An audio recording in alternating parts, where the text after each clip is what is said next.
Hi, this is Catherine. This is Taking Tea with Catherine. I'm drinking a Simpson and Vale black sugar cookie tea, I think it's called. Almond sugar cookie? Oh, should have brought it with me. But anyway, it's kind of a dessert black tea. It's a little sweet for me, so I added in just some other black tea to temper it a little bit. And now it's really good. And one of the reasons I'm drinking it is just, well, I was kind of in the mood for it, but also because I do like to finish my teas. I don't like to throw them out with something left, unless they're horrific. There was a rose tea that I had bought a while back that I ended up buying another rose tea because I knew it was guaranteed to be good. And the original one, I was like, ugh, what happened to this one? But anyway, kind of tying into the DNF tag, kind of, I don't know. I always try to make connections. And the DNF tag was created by, I had just seen the name, Gunpowder Fiction and Plot, which I don't really know very well, but maybe I should have a look. But I was tagged by Hannah at Hannah's Books, and I watched her video and maybe a couple others, but haven't watched all of them, so some of these answers may be repetitive to you if you've seen these tag videos. And some just happened to be because a lot of us have similar habits. But either way, hope you enjoy. So the first question is, do you DNF? And the answer is yes. And I think most people do, but Hannah said the same thing, that she referred to library books, and yeah, mostly library books for me, because it's so much easier to get rid of books that you didn't pay for. I mean, I know I constantly talk on this channel about going to places like Book Off where I get all these $1 books, and I'm like, I don't know if I like this, but you know, it's $1, so it's worth the risk. But I usually, when I buy a book, I intend to read it. But when I get books out of the library, I do intend to read them usually, but I have no problem DNFing them, because it's just the only thing I had to do, because I borrow physical books, is bring it back to the library. Right? I mean, right now for me it's hard because of libraries still being not really open the way they usually are, but otherwise, a lot of these answers, by the way, will reflect normal pre-COVID life, so, you know. So there you go. Number 2, if you DNF a book, does it count towards books read for the month? No, because I didn't read it. But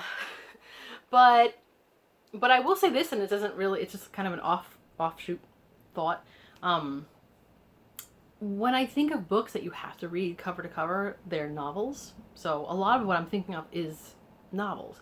When it comes to a lot of nonfiction, except maybe memoir and some very narrative nonfiction, but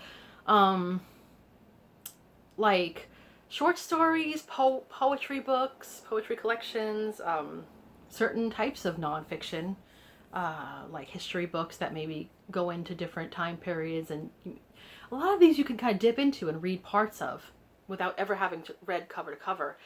You can't really count that as books read if you're looking to count books as read, like in a Goodreads situation. So I don't know, maybe other people have figured out how to get around this, but if you really are reading books with a books read goal, it kind of discourages you from reading those kind of things, doesn't it? Because you're not counting it.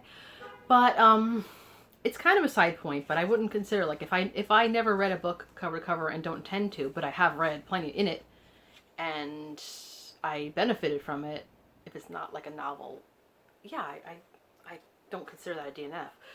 Number 3, and a little more about DNF, is there a difference between DNF and just putting it down for a bit? And to me, I know everybody has a different definition, but to me, DNF is pretty much final. It's like taking a book and putting a big stamp on it that you can't remove. And, you know, if I DNF a book, it's not, like, for instance, I say a lot of library books I'll return because I haven't finished it.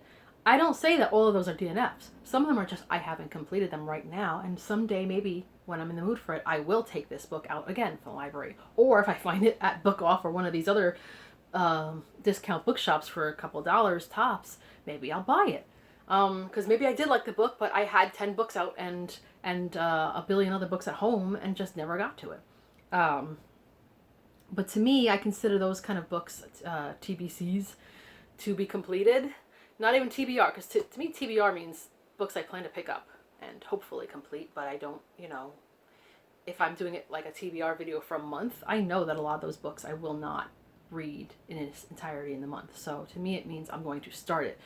To be completed could be any amount of time, as long as I'm alive, really. Although I would say after a decade, maybe you should start to rethink whether you're going to go back to a certain book.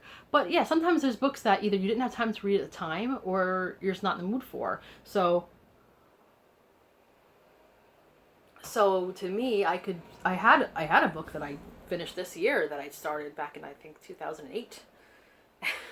maybe 2009, but I think 2008. So I mean, and I have plenty of books. I've right here I took some out as examples of books that I actually liked but just didn't continue for now.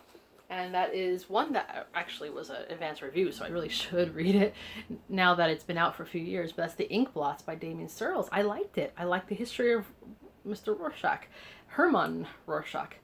But I haven't continued.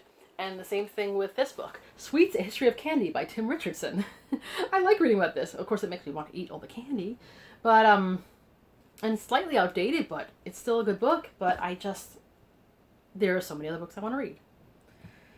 So that's just putting it down for a bit. A bit means who knows what. Number 4, what popular book have you DNF'd?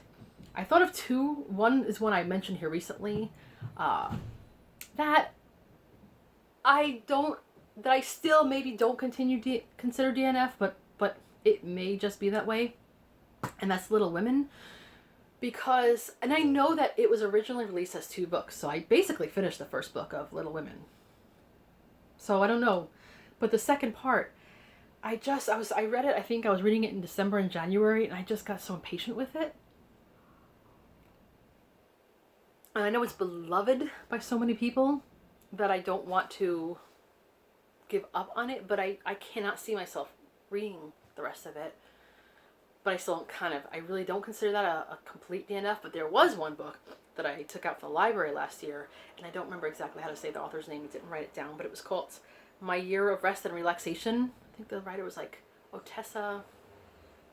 Anyway, I probably wouldn't be able to pronounce it either way. Sorry, but I'm not recommending it anyway. So for me, the cover of the book had this woman that looked a little bit like Regency era Jane Austen type time period. So I don't know why I found that attractive, but the story itself was about this young woman who had, I think she had an apartment in the Upper East Side of Manhattan, and she, had gone through some issues.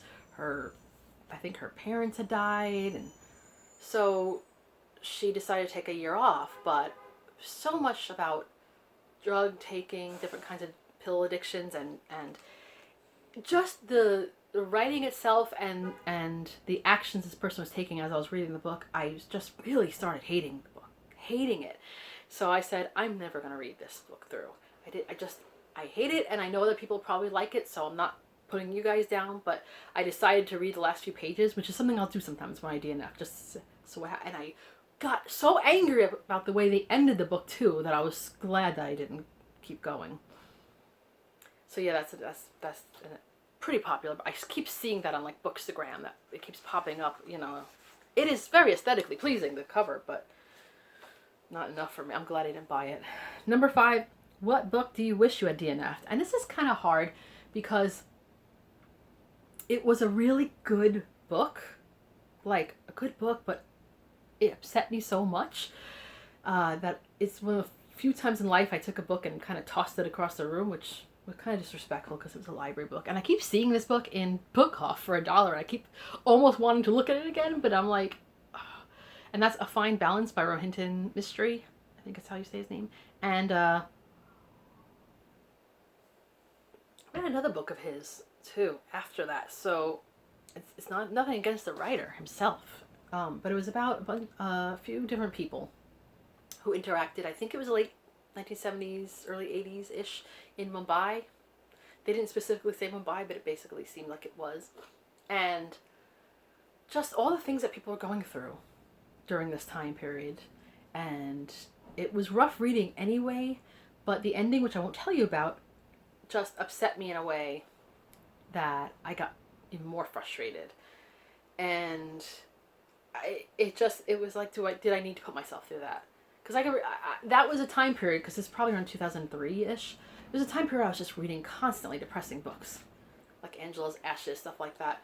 Constant, and it was just my thing at the time, I guess. So the fact that I singled that one out means that it just must have upset me even more. And yet it was a good book. It's so hard to explain. All right, so number 6, do you ever attempt to read a DNF? Has this ever been successful to you? I don't think so, though I can't think of any examples. Probably not, because if I've attempted to read it, again, it's probably not a DNF. I probably won't want this, but I don't have any strong feelings about it. And usually the strong feelings are either like the Year of Rest and Relaxation, where I just was really just angry reading it, or angry is maybe not the word, but just or because I'll read books with like cursing language, stuff like that, but if it's just constant every other word, it will probably just turn me off.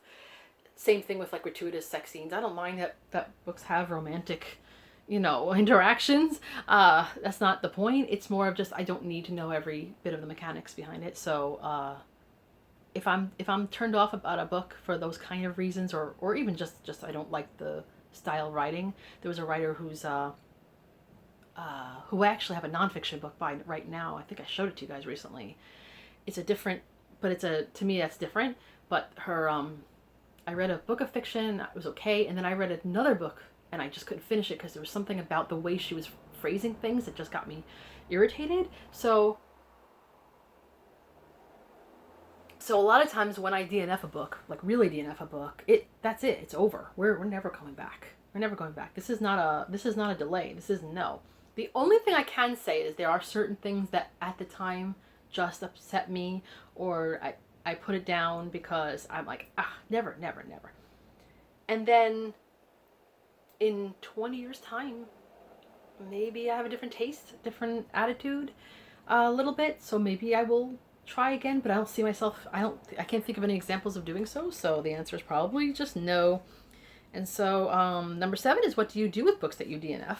Well, most of the time they're library books, so I just bring them back to the library. If there were books that I bought, I can't think of any books that I have in my collection that I would consider actual DNFs. Although I could be wrong. I have way too many books. Can there be? But I'll probably escort it from my home in some way or other. Sell it to some bookshop, or donate it to a library, or Little Free Library, or recycle it. If it's a book that I really considered trash, I put it in the recycling bin. I had done that before. That's not my habit. Or if it's a book that I really didn't like, but I know someone who would like it, I might give it to them. So I get rid of it. Number 8, do you choose more or less risky titles because of your stance on DNF? Well, again, I said this before, so I kind of answered my question already. In the normal days when I was checking out books from physical libraries, and I guess this is even the case if I don't know, the system for borrowing books for my e-readers just hasn't worked out for me. I don't know why. Maybe I'm just some kind of technical issues on my part, but often if I'm borrowing a book from a library or whatever, to me it's a risk. It's and I will pick it up, but I don't feel bad if I read 20, 30, 40, even 50 pages and decide DNF. Like I said, that's like a stamp DNF. I love just picturing that DNF of books I really don't like. But so that's not a risk. But this year has been a little different because I have purchased more books than usual because I can't seem to check out books from the library. So I have taken risks, and most of the books I bought so far that I have attempted to read have been books that I either liked or were okay enough. Some of them weren't good enough for me to have considered them 5-star or even 4-star reads, And that I just call disappointing. But that's not, so that's, you know, but that's not my normal habit. Normally, if I think a book is something that I may end up DNFing, I will not pay more than $5 for it. So, I mean, like I said, with Book Off, I'm constantly going to the $1 section and just buying things a little too eagerly because I know that if I hate this book and do not want to finish it, I could just get rid of it and I won't feel like it's a loss. $1 or $2 is not a loss to me. I'm not saying that I want to be cavalier. You know, money is not, you know, I'm not rich, but it's just, it's one of those risks in life that I take. But when I've been buying books lately, I usually buy them based on something that I'm almost sure I will at least like, if not love. So, yes, I do take that into consideration as far as where I'm putting my money. I'm not going to invest in something that I can off the bat think that I might DNF. So that's it. The next thing was to tag other people, but I think pretty much everybody that I would have wanted to tag has been tagged already. And if I'm wrong, if there's someone I haven't thought of that hasn't been tagged yet and you're watching this, consider yourself tagged if you want to. No pressure. But it was, you know, kind of fun to think about these things. And so that was Catherine at Taking Tea with Catherine, and Tag Tuesday. Let me know if you have similar thoughts. If you're not going to do the whole tag, let me know if you have similar thoughts as to books that you've maybe DNF'd in your life, or books that you wanted to DNF in your life. So, Catherine at Taking Tea with Catherine, have a lovely tea and hopefully books that you'll finish day. Goodbye.